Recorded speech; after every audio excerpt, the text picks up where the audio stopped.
Bismillahirrahmanirrahim. Assalamualaikum warahmatullahi wabarakatuh. Alhamdulillahirabbil alamin wa bihi nasta'in wa ala umuri dunya waddin. Wassalatu wassalamu ala asrofil anbiya wal mursalin wa ala alihi wa washabihi ajmain. Ba'du. Pertama-tama marilah kita panjatkan puji dan syukur kita kepada kehadirat Allah Subhanahu wa taala yang telah memberikan kita nikmat Islam, nikmat iman dan memberikan kesehatan kepada kita semua. Kemudian salawat yang paling sempurna marilah kita panjatkan kepada paduka alam yang paling mulia Nabi Muhammad sallallahu alaihi wasallam. Izinkan saya untuk mengucapkan terima kasih dan apresiasi yang tinggi-tingginya kepada DKM Miftahul Khair yang telah menginisiasi lomba ceramah ini. Yang mana lomba ceramah ini menjadi wadah edukasi dan penyaluran bakat yang sangat baik untuk potensi-potensi calon dai dan daiyah yang ada di Purwosada Agung ini. Saya berharap event-event seperti ini bisa dilakukan secara berkesinambungan. Perkenalkan, nama saya Ahmad Kurniawan. Saya merupakan mahasiswa aktif di UIN Syarif Hidayatullah Jakarta. Pada kesempatan kali ini saya akan membawakan sebuah materi dengan tema Ghazul Fikr sebagai tantangan umat Islam kontemporer. Ghazul Fikr secara etimologis terdiri dari dua kata. Yang pertama ghazal yang memiliki arti sebagai serangan ataupun perang. Kemudian fikr yang memiliki arti sebagai pemikiran. Sedangkan secara terminologis, Ghazul Fikr memiliki arti sebagai usaha-usaha musuh-musuh Islam dalam mengeluarkan umat Islam dari agamanya atau minimal membuat kita jauh dari agama kita, yang disebut juga sebagai su'ul adab. Ghazul Fikr atau lebih populer disebut sebagai perang pemikiran atau perang intelektual ini merupakan transformasi dari perang konvensional. Jika perang konvensional merujuk pada peperangan fisik dengan menggunakan senjata berupa pistol, samurai, bom, dan senjata fisik lainnya, dengan orientasi kehancuran bangunan sekolah, rumah ibadah, dan jasad manusia. Dan transformasi Ghazul Fikr ini adalah pada senjata yang digunakan tidak lagi menggunakan senjata fisik, tetapi menggunakan ide, pemikiran, gagasan, dan perdebatan sebagai senjatanya dengan orientasi kehancuran pemikiran yang berimplikasi pada hancurnya keimanan seseorang.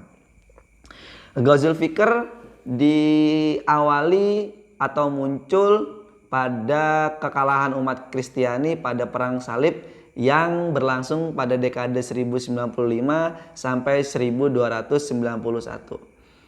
Kekalahan umat Kristiani tersebut menyebabkan musuh-musuh Islam memiliki kebencian dan dendam yang semakin dalam kepada umat Islam.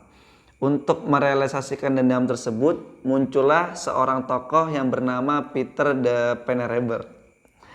Peter de Venerable ini membuat sebuah penelitian yang menghasilkan sebuah tesis bahwasannya kekokohan umat Islam itu bukan terletak pada kekuatan fisiknya, baik itu secara jasmani ataupun secara kekuatan militer. Tetapi kekuatan Islam itu berada pada kekokohan tauhid dan keimanan kepada agamanya. Oleh karena itu, untuk mengalahkan umat Islam tidak bisa menghancurkannya dengan fisik, tetapi harus dihancurkannya itu adalah pemikirannya atau keimanannya. Nah, untuk merealisasikan ide tersebut dibuatlah konsep yang kita sebut sebagai Ghazul Fikr ataupun perang pemikiran. Perang pemikiran ini dilaksanakan melalui 4 tahapan.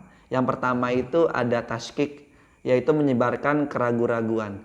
Menyebarkan keraguan-raguan ini biasanya dilakukan oleh para orientalis. Kemudian yang kedua itu ada tasyih yang berarti pengaburan. Pengaburan di sini memiliki makna sebagai fitnah terhadap ajaran-ajaran agama Islam. Islam dicitrakan sebagai agama pembunuh, Islam dicitrakan sebagai agama teroris dan lain sebagainya, atau yang kita kenal dengan istilah Islamfobia. Kemudian yang ketiga itu ada taghrib yang berarti pencampur adukan. Pencampur adukan di sini adalah pencampuran antara agama Islam dan ajaran-ajaran di luar Islam, atau yang kita sebut sebagai pluralisme agama. Kemudian yang keempat ada taghrib yang berarti penerimaan terhadap ajaran-ajaran musuh-musuh Islam atau yang kita sebut sebagai westernisasi.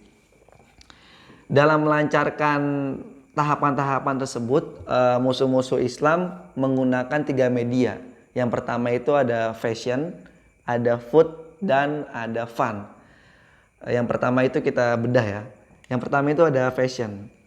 Bagaimana musuh-musuh Islam ini telah menjadikan Paris itu sebagai rujukan fashion seluruh dunia.